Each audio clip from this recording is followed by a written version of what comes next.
Labdien, svari! Taro prognoze svariem jūlijā. Skatīsim, kāda enerģija saistīta ar svaru zīmi. Nu, svariem šajā mēnesī, kā jau arī visos citos mēnešos, ļoti svarīgi ir attiecību jautājums. Tātad kopā būšana, otra cilvēka viedoklis, partnera meklējumi, ideālā sadarbības partnera meklējumu, lieliskā piegādātāja meklējumu un, protams, arī sadarināšanās, arī laulības, ir īstais, ir vasara, ir laulību un precību laiks. Tātad svari būs vai nu liecinieki vai paši šādos procesos. Jūs esat, tā ir jūsu dabīgā sastāvdaļa, būt daļai no pāra, ja? Un šis mēnesis vienmēr jums atgādina par to, cik labi ir tas, ka blakus ir cilvēks, kam tu vari uzticēties, ar kuru tu vari vienoties nerunājot, kurš tevi sajūt nepieskaroties. Ja? Tāds, manuprāt, svaru zīmē ļoti atbilstošs mēnesis. Darbs un kā vislabāk tajā iedalīties.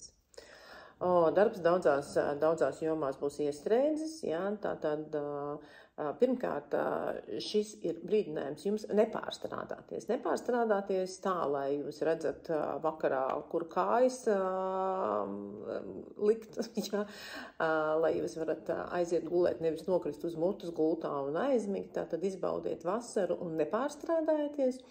Vēl vienai daļai svaru vienkārši neizdosies darba jomā kaut ko izkustināt, kaut ko izmainīt, kaut ko palaist, kaut ko pavirzīt. Un tad faktiski šī mācība būtu tāda, ja kaut kas nekustās, tad iespējams to nevajag pašlaik kustināt, ja tam nav pienācis īstais brīdis, jo tas nav,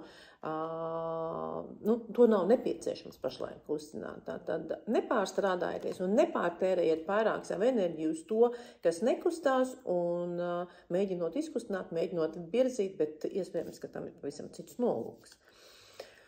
Un kā vislabāk ir nevis fiziski strādāt, bet izdomāt, kā to darīt. Uzņemt informāciju, pieņemt lēmumu, apstrādāt, izdomāt, sazvanīt, sarunāt, vienoties un tikai tad sākt darīt, sākt iesaistīties, jo tas fiziskais nogurums tiešām šajā mēnesī ņem tā kā mazliet virsroku. Līdz ar to šeit ieteikums ir vairāk vienoties ar cilvēkiem, saprast, kāds darbs kuram, kas vislabāk kaut ko var izdarīt, paprasīt padomu, salikt schēmu, kā strādāt, un tikai tad sākt kustēties. Tāda lieka enerģijas tērēšana netiek prasīta no jums.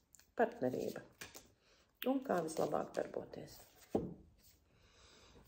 Partnerībā šajā mēnesī tiešām ļoti iepriecinās jūs, kā jau jūs teicāt, kā jau es sacīju, vai Taro kārta sacīja, viņa ir šis mēnesis par attiecībām.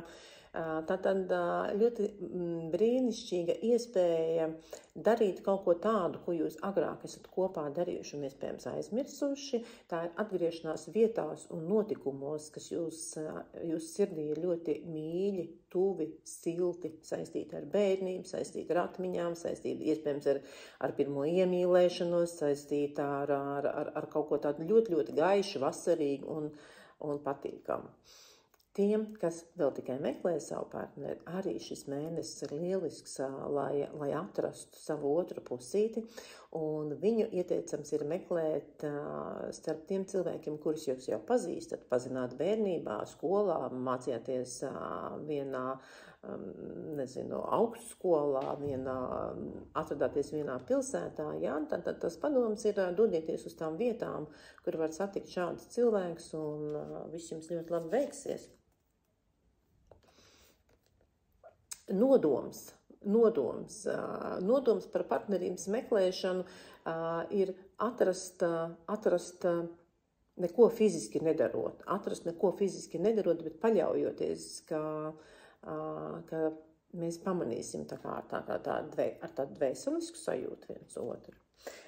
Ļoti interesanti, jo šīs mēnesis ir saistīts gan ar pagātni, gan ar paļaušanos, ka tagad gan viss būs labi, ka tagad gan viss būs pareizi. Un padoms.